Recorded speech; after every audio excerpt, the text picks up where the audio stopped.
দাহ করার পরে হিন্দু সংস্কৃতিতে আছে, বৈদিক সংস্কৃতিতে আছে, চিতাতে একটি মানুষকে দাহ ক্রিয়া সম্পন্ন করার পরে একটা মাটির কলসি দেয়া হয়। কলসিটা পেছন দিয়ে ভেঙে দিয়ে বলা হয় ওদিকে আর কেউ ফিরে যেও না। এর যুক্তি কি? এর কারণটা কি? এর কারণ একটাই, মন দিয়ে শুনুন। ওই মাটির কলসটা তৈরি করতে বিধাতা যে 5টা উপাদান কাজে লাগিয়েছে, আপনার আমার দেহটা ওই 5টা উপাদান দিয়ে তৈরি। আচ্ছা, একটা মৃত্তিকার কলস তৈরি করতে প্রথমে মাটি লাগে, মাটিটা জল দিয়ে মসৃণ করতে হয়, জলের ব্যবহার লাগে। এরপরে হস্তশিল্পের দ্বারা কর্মকার যখন ওটা কলসিতে রূপ নেয়, তখন বায়ুতে শুকাতে দেয়, বায়ুর পরশ না হলেও শুকাবে না। এরপরে আগুনের চাকের মধ্যে দিয়ে দেয়, দেয় কিনা? ওদের যে কোমর আছে, ওই কোম্বারের মধ্যে দিয়ে ওটা পোড়ায়। আর তারপরে দেখবেন কলসির মধ্যে একটা ঘটাকাশ মানে শূন্যস্থান তৈরি হয়। এই তো কটা জিনিস লাগলো: জল, মাটি, আগুন, বায়ু আর শূন্যতা। আপনার আমার দেহ ঘরটা বিধাতা ওই 5টা জিনিস দিয়েই গড়েছেন। হিতি, অপ, তেজ, মরুদ, বোম। এটা কি হয় দেখুন, মৃত্যুর সাথে সাথে আমার দেহের তাপটা চলে যায়। আজ পর্যন্ত কোনো মরা মানুষকে স্পর্শ করেছেন? মরা মানুষের গা ঠান্ডা ছাড়া তাপ হয় কিনা? দেখবেন শীতল, বরফের মতো ঠান্ডা। কারণ তার ভিতরে যে তাপক্রিয়া শক্তি, সেই তাপটা প্রপঞ্চে মিশে গেছে। আচ্ছা, নিঃশ্বাসটা ত্যাগ করলেন, আর নিঃশ্বাস গ্রহণ করতে পারলেন না, এর নামই তো শেষ নিঃশ্বাস ত্যাগ। তার মানে বায়ুটা ছেড়ে দিলেন, বাতাসটা ছেড়ে দিলেন। চিতাতে দাহ করার পরে জলীয় বাষ্পটা মহাশূন্যে মিলিয়ে গেল ধোঁয়ার সাথে, জলটা ছেড়ে দিলেন, আর চিতাভস্মটা অবশিষ্ট মাটিতে মিশে গেল। এই বিশ্ব প্রপঞ্চে পঞ্চত্বকে কুড়িয়ে পিতামাতা আমার যে শরীরটা দিয়েছিল এই 5টা উপাদান, আবার 5টা উপাদানে মিশে গেল।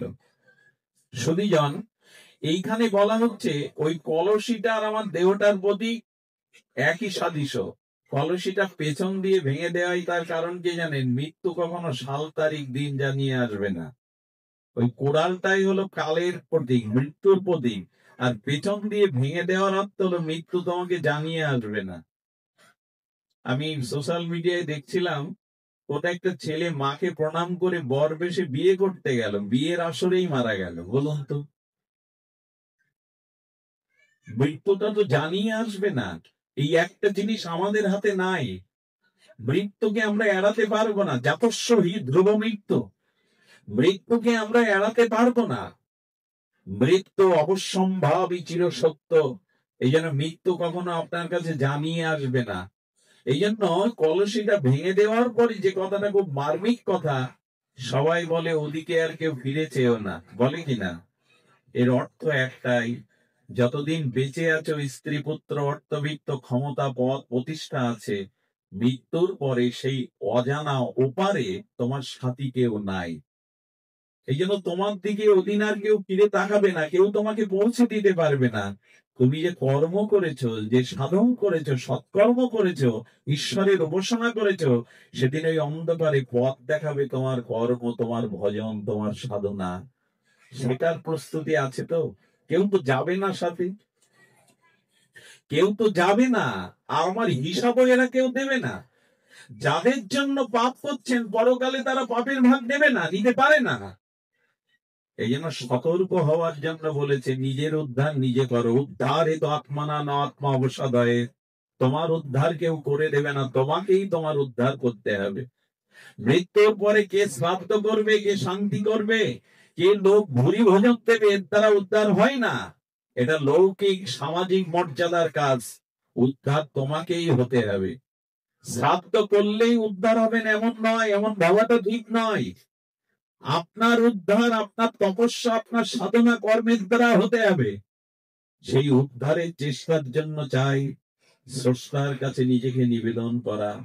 এই জগতে সে ছাড়া আমাকে কে ভালোবাসে? ভালোবাসার একমাত্র আশ্রয় ভগবান। এই জন্য শাস্ত্রে বলছেন, তসমিন মহামুখরিতা মধুরবি চরিত্র পীযূষ। সেই অমৃতময় ভগবানের কথা, স্রষ্টার কথা, পরম প্রেমিকময় ঈশ্বরের কথা শ্রবণ করো। এটি আমাদের কর্ণকে, হৃদয়কে শীতল করবে। আমাদের তাপিত এই বিষয় বাসনাময় এই সংসারের দাবাগ্নিময় যন্ত্রণাময় সংসারে একটুখানি শান্তির পরব সমৃদ্ধ আস্বাদন দেবে হরি কথা শ্রবণ করো, ভগবানের কথা শ্রবণ করো। এর মধ্যে দিয়েই আমাদের জীবনের পরম প্রাপ্তি আসে। সুধীবৃন্দ, নিবৃত দর্শই, যারা নিবৃত্তি মার্গী তারাও হরি কথা শোনেন। বিষয় মানুষও হরিকথা শ্রবণ মানুষে তারা আনন্দিত হন। আমি আপনাদের কাছে এইটুকু নিবেদন করব, দেবশ্রীপাদ নারদের পরিভাষায় জীবনের একটু সময় বের করে নিয়ে সৎসঙ্গে ভগবানের স্রষ্টার নাম রূপ লীলা, তার অনন্ত মহিমা মাধুর্যের কথা শ্রবণ করুন। এটাই চিত্তকে বিশুদ্ধ করার, এটাই জগতের মোহমায়াকে ত্যাগ করে তার চরণে আত্মনিবেদনের, আত্মসমর্পণের এটাই হলো মার্গ, এটাই হলো পথ নির্দেশিকা। সুধীবৃন্দ, এই জন্য আমরা আপনাদের কাছে নিবেদন করব, গীতা এবং ভাগবত দিকে আমি দুটি শ্লোক নিয়ে আলোচনা বিশ্রাম রাখবো। আপনাদের মানসিক অত্যাচার ঘটাবো না, অনেক দীর্ঘ রাত্রি আপনারা অপেক্ষামান আছেন। আমাদের সনাতন বৈদিক সম্প্রদায় দুটি শাস্ত্রকে খুব বেশি বৈদিক সনাতন সভ্যতা গ্রহণ করেছেন, একটি শ্রীমৎ ভাগবত গীতা আর একটি শ্রীমৎ ভাগবতম। শ্রবণ করুন, শ্রীমৎ ভাগবত গীতা এবং শ্রীমৎ ভাগবত এই শাস্ত্রের অগ্রে দুটি বিশেষণ দিয়ে হয়েছে, শ্রীমৎ ভগবত গীতা, শ্রীমৎ ভাগবতম। এই শ্রীমৎ শব্দটি অন্য কোন শাস্ত্রে দেয়া হয়? নিশ্চয়ই ধ্যান দিচ্ছেন। শ্রীমৎ শব্দটি গীতা এবং ভাগবত ছাড়া অন্য কোন শাস্ত্রে লেখা হয়নি। তার কারণ কি? দেখুন, শ্রীমৎ বলা হচ্ছে, এই শব্দটি শ্রীমৎ ভগবত গীতা এবং শ্রীমৎ ভাগবতম ছাড়া অন্য কোথাও দেওয়া নেই। এই শ্রীমৎ শব্দটা কেন দেওয়া, আমরা তার ব্যাখ্যা একটু সামান্য শ্রবণ করব। এখানে শ্রী মানে মাধুর্য, এখানে শ্রী মানে ঐশ্বর্য, শ্রী মানে রাধা ঠাকুরানী। শ্রীজি বলা হয় রাধা ঠাকুরানীকে। আর শ্রীমৎ অর্থাৎ এটি ভগবানেরই সাক্ষাৎ হৃদয়ে আর প্রেমময় আনন্দময় মতই হলো শ্রীমৎ ভগবত গীতা এবং শ্রীমৎ ভাগবতম। শ্রীমৎ ভগবত গীতাকে যোগশাস্ত্র বলে। কি শাস্ত্র বলে? যোগশাস্ত্র। যোগ মানে ভগবানের সাথে যা যুক্ত করে দেয়। খুব ধ্যান দিয়ে শুনুন, প্রথম অধ্যায়ের নাম বিষাদ যোগ, এই তো?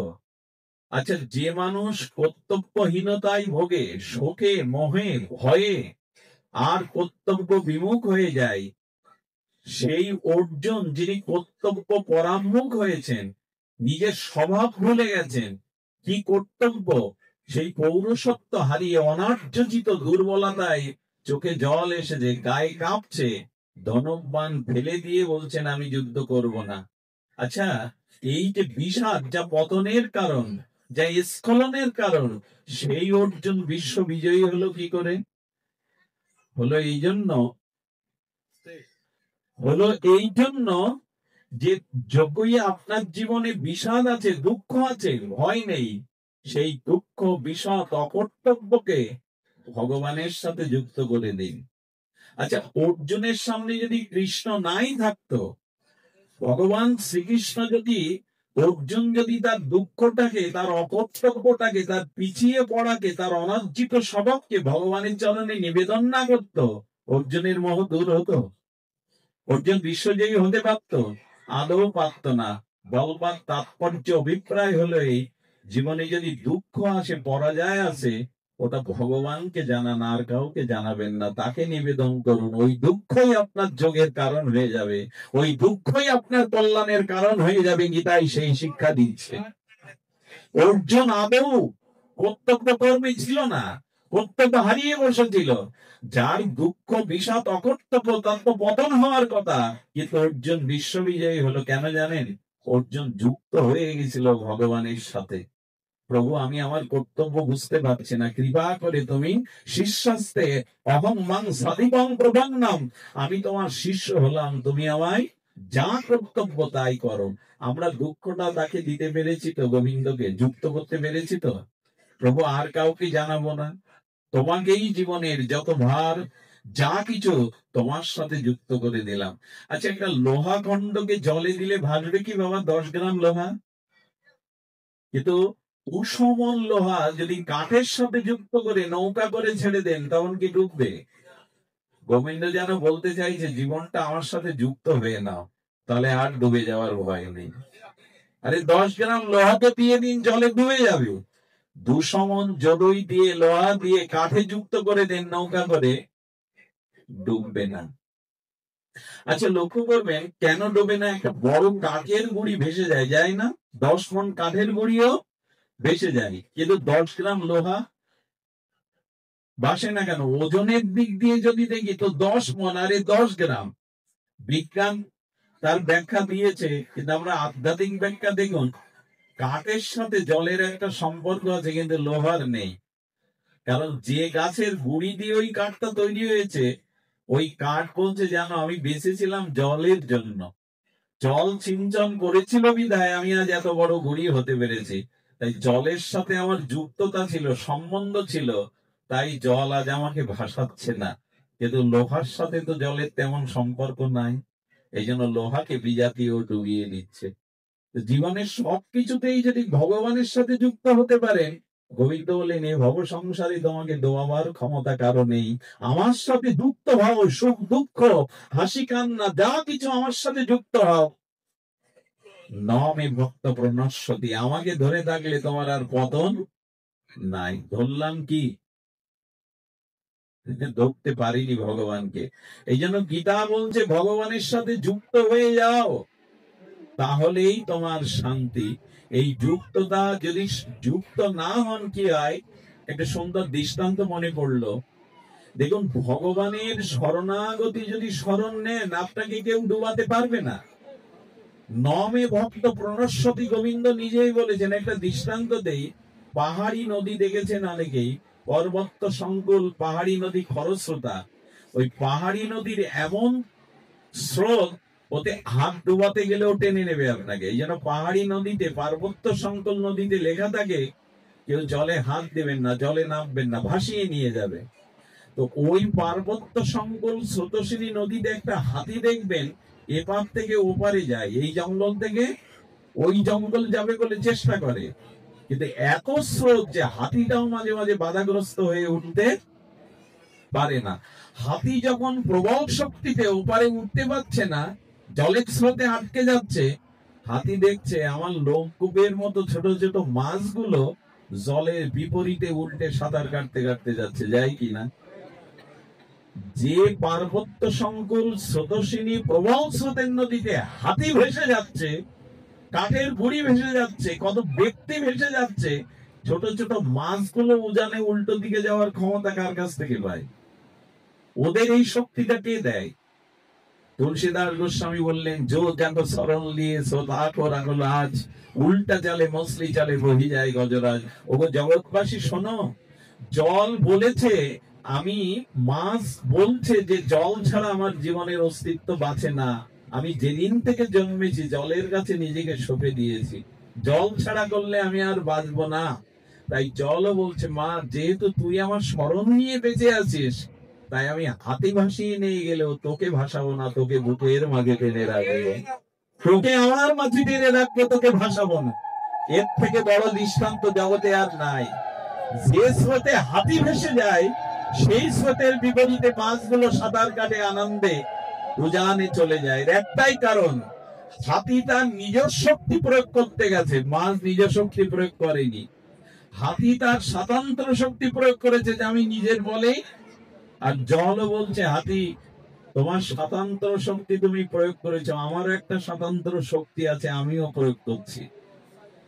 আহা, ভগবানের সাথে যুক্ত হয়ে যান, আর এই জগতে আর ডুবে যাবেন না। এই জন্য তো তেইশাং সতত যুক্ত নাং ভজতাম প্রীতিপূর্বকম, ভগবানই বলেছেন আমার সাথে যুক্ত হও, আর ভেসে যাবে না, আর তোমাকে ডোবাতে কেউ পারবে না, আমার সাথে যুক্ত হও। আজ ভগবানের সাথে আমাদের যুক্ততা কই?